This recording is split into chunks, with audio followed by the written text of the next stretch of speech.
If you're thinking about renting out your house or even just a portion of your house, let's say you have like an upstairs, downstairs, or a duplex. Well, today I'm going to share with you all the things you're going to want to do and keep in mind along the way. So stick around, you're not going to want to miss this.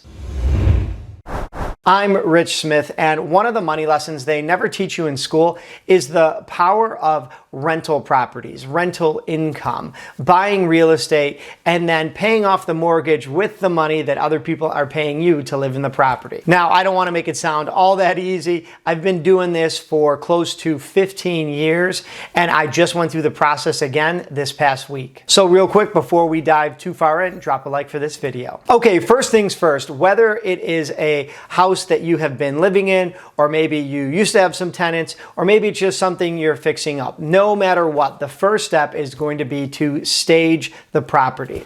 That's right, you're going to want to make sure that everything is cleaned and orderly, tidied up.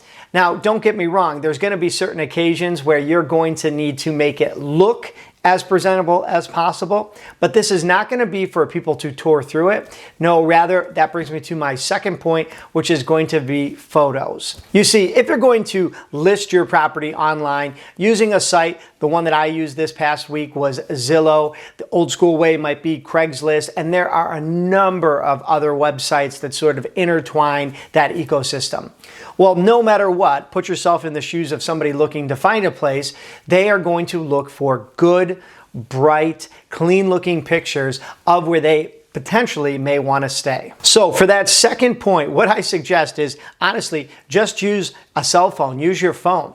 But when you get into the room, try to back as far away as possible and make sure all the lights are on, make sure, all like the windows are open. And I don't mean windows open, I mean like the shades or the blinds drawn up. And try to take one of those high angles shooting down and get it from like the left and the right. Try it from all four corners.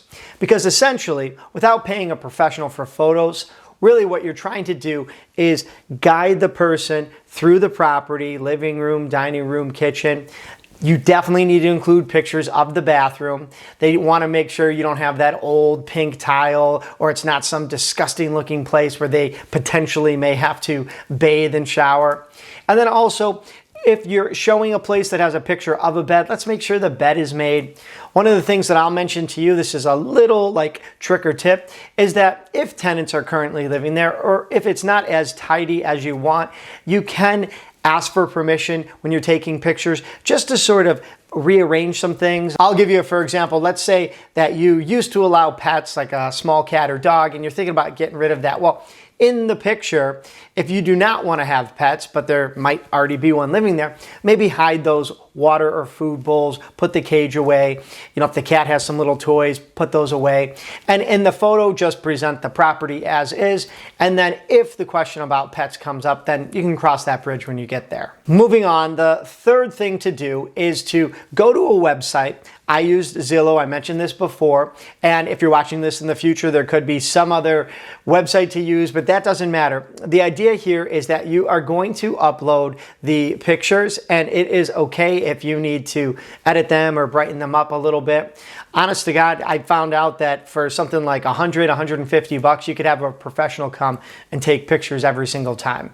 But if you are doing it yourself, make sure they look good. And I would say the more the better, at least 12, 15, close to 20 pictures, just so they could get a feel for what it would actually be like to be staying there. And then if there are any amenities, maybe you did something like installed some granite countertops or laundry is included. People ask all sorts of questions. Make sure to include that in the listing. Like we here in upstate New York is snow removal included. Anything you could think of, who takes care of the garden, the lawn, if there's a pool, who takes care of that? All those little things. Add those features and then mention down below in the description exactly who takes care of what and what is not included. Now comes the fun part. You're going to hit submit and your post, your listing is going to go live.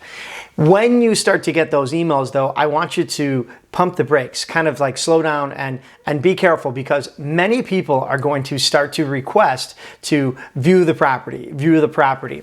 And if you have tenants there right now, or if you are just excited about, getting somebody in there and getting that rent money, you need to realize that these people may stay for potentially 12 months if it's a 12-month lease, maybe 12 years if they really love the place and they're really long-term tenants.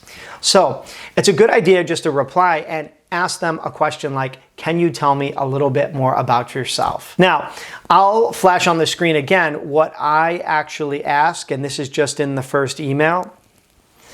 As you can see here, I'm just looking to show the people who want to see the apartment that I actually care about it. I'm a real person, and if they can reply to me and sound like a coherent human being, then maybe we could set up a viewing or a showing. But trust me, there's going to be quite a few people who will request to see it, and you'll send an email like I just showed you, and they will never reply. So based on the people that do reply, if you like what they say, if there's no red flags, for example, if some people are going to be asking about co-signers, or if people are going to be asking some oddball questions, or for example, if they ask like, do you accept Section 8 housing money, and you're not even sure what that is, then evaluate and sort of screen the tenants, and then you could start to set up some listings, hopefully back to back to back on one day that's convenient for you. Now, let's say you go through all those listings, you spend whatever, 3-4 hours showing the place to a handful of people.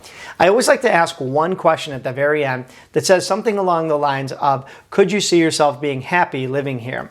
And a question like that, could you see yourself being happy living here, is very leading, because instead of just saying, are you interested, which is a yes or no, they truly have to think, could they see themselves there and being happy? So from there, if they are interested, I highly recommend getting some sort of application.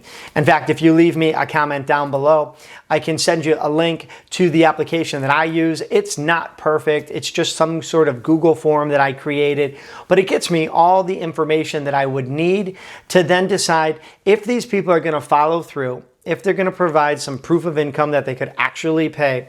Then we might be able to take this last step. And I would not skip this last step. I would go ahead and check references and do some sort of credit/background check. I mentioned that I'll leave a few links down below in the description of this video. Well, I have found a third party that will do that credit and background check. Yes, there is a fee associated with it, but you can pass that fee along to the potential applicant. Or if you are pretty sure you want them and you just want to make sure that they don't have any sort of like bankruptcies or criminal records that you don't know about, or they haven't already essentially disclosed to you, then you could give them something like this and then hopefully get the thumbs up and get that lease to them. Okay.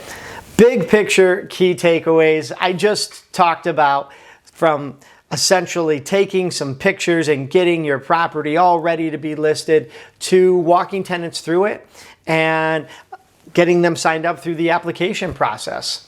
I mentioned a lease, and that really is the final step. In addition to the lease, you do want to take some sort of cleaning and security deposit. But the rules in every single state vary a little bit. So you might just want to like hop onto the internet and see what's fair.